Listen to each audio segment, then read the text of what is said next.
নমস্কার, আজকে আবারও একটা নতুন ভিডিও নিয়ে চলে এসেছি, তাই পুরো ভিডিওটা স্কিপ না করে দেখতে থাকুন। আশা করি আপনাদের ভীষণ ভীষণ ভালো লাগবে।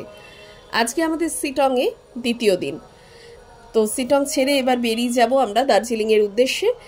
সিটংয়ের হোমস্টের ভিডিও আমি খুব শিগগিরই আপনাদের সাথে শেয়ার করব এবং তার সাথে অভিজ্ঞতাও। তো দার্জিলিংয়ে এসে প্রথমেই আমরা চলে এসেছি ঘুম মনেস্ট্রিতে। তার আগে ছিল ঘুম স্টেশন, সেখানে বেশ জ্যাম পড়ে, তো সে কারণে আর আমরা ওখানে দাঁড়াইনি। তো সরাসরি চলে এসেছি ঘুম মনেস্ট্রিতে। ঘুম মনেস্ট্রির সামনে এরকম লোকাল মার্কেট প্রতিদিনই বসে। তো এখন ঘুম মনেস্ট্রির ভেতরে চলে এসেছি। আর ওয়েদারটাও দেখুন, আর সাথে নেচার অসম্ভব সুন্দর। বহু বিদেশিরাও এখানে কিন্তু ভ্রমণ করতে আসে। ওই দেখুন সবাই ফটো ক্লিক করছে। তো সত্যি অসাধারণ। যেহেতু ওয়েদার সেদিন ঝাঁ চকচকে ছিল, সে কারণে ফটো তোলার আনন্দও কিন্তু দ্বিগুণ ছিল। তো ঘুম মনেস্ট্রির ভেতরটাও এরকম খুব সুন্দর। ভেতরে আবার বেশ কিছু দোকানপাটও বসে, যেগুলো ওনাদের লোকাল জিনিসপত্র রয়েছে আর কি। তো সেরকম কিছু। এখন মনেস্ট্রির ভেতরে চলে এসেছি। ওখানে দেখুন কত বড় বড় লুচি সব প্রসাদে দেওয়া রয়েছে, আর এখানে সবাই বসে ধ্যান করে। তো এখন তো লোকজনের একটা ভিড় রয়েছে, তা না হলে সবসময় কিন্তু ভেতরটা খুব শান্ত। যে কোনো মনেস্ট্রির ভেতরে ঢুকলেই খুব শান্তি লাগে।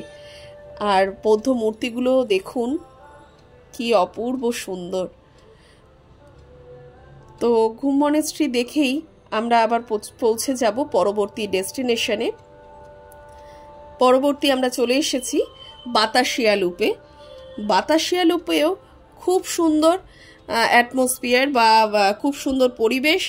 এখানে এন্ট্রি ফি কিন্তু 50 টাকা করে, এবং বাতাসিয়া লুপের চারিধার দিয়ে টয় ট্রেনটা ঘুরে বেড়ায়। সেটা দেখতে আরও বেশি সুন্দর লাগে। বাতাসিয়া লুপের ভেতর দিয়ে যখন টয় ট্রেনটা ঘোরে, সেটা কিন্তু খুব সুন্দর একটা দেখার বিষয়। কিন্তু আমরা এর আগে টয় ট্রেনে চড়েছি সিমলা, কালনা থেকে সিমলা। তো সে কারণে অভিজ্ঞতাটা রয়েছে, তাই অত ধিমে তালে চলে বলে যাবার ইচ্ছেটা আর থাকে না। তো এখানে দাঁড়িয়ে তো বাতাসিয়া লুপের চারিধার দিয়ে এরকম দোকানপাট বসে রয়েছে। তো এই যে ছাতাটা, এই ছাতাটার সাথে একটা ছোটবেলার অভিজ্ঞতা জড়িয়ে আছে। আমাদের বাড়ির কাছে একজন মানুষ, তিনি সেই সময় নেপালে বেড়াতে এসেছিলেন, আর এরকম ছাতা মাথায় দিয়ে ঘুরতেন। তো সেটা দেখে আমার সেই অভিজ্ঞতার কথা মনে পড়লো, সেই স্মৃতিটা মনে পড়লো। আর আমরা সবাই অবাক হয়ে তাকিয়ে থাকতাম যখনই তিনি রাস্তায় ঘুরতে বেরোতেন। তো সেটা দেখে এই ছাতাটা ওনাকে বললাম একটু খুলে দেখান। তো পরবর্তীতে মনে হলো যে ছাতাটা বড্ডই ছোট এবং সেটা খুব একটা কাজে লাগবে না, তাই আর নেওয়া হলো না।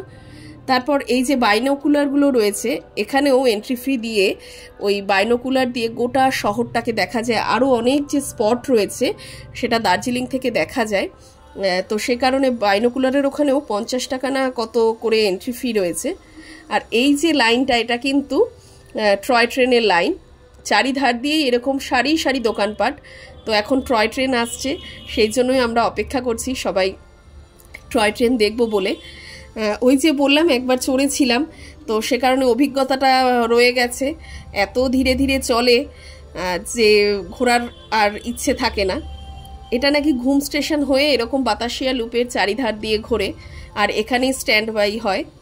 তো এরপর যখন স্ট্যান্ড হয়েছিল, আমরা এখানে বেশ কিছুক্ষণ ছবি তুলে নিয়েছি। আর ওই যে দেখুন দূর থেকে আসছে পুরনো ইঞ্জিনের, মানে কয়লার ইঞ্জিনের দুটো কামরার টয় ট্রেন।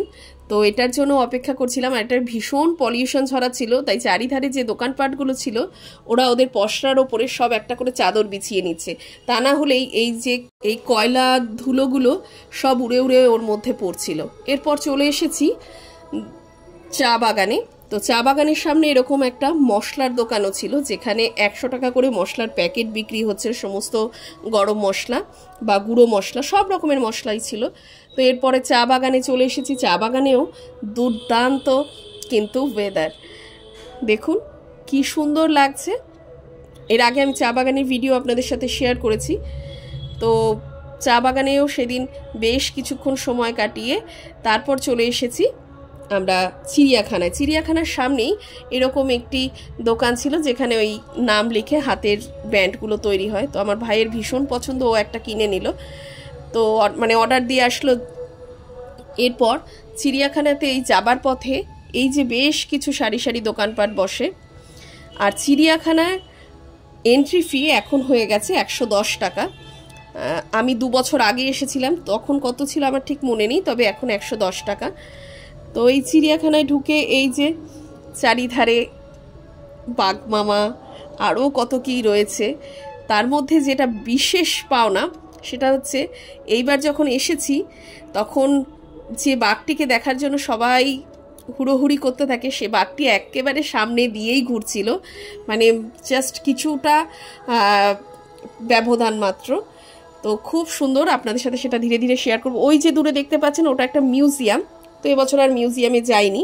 আর এই দেখুন, এই বাঘটির কথাই আমি বলছিলাম, কি অসাধারণ দেখতে লাগছে। হ্যাঁ, তো চিড়িয়াখানার অভিজ্ঞতাও এবার খুব সুন্দর ছিল। চিড়িয়াখানায় আসলে বাঘ না দেখতে পেলে কিন্তু ভালো লাগে না। তো এরপর আজকের ভিডিওটা আমি খুব শিগগিরই শেষ করে দেবো, কারণ ভিডিওটা অনেক বড় হয়ে যাচ্ছে। আমি পরবর্তী পর্বে বাকিটা দেখাবো।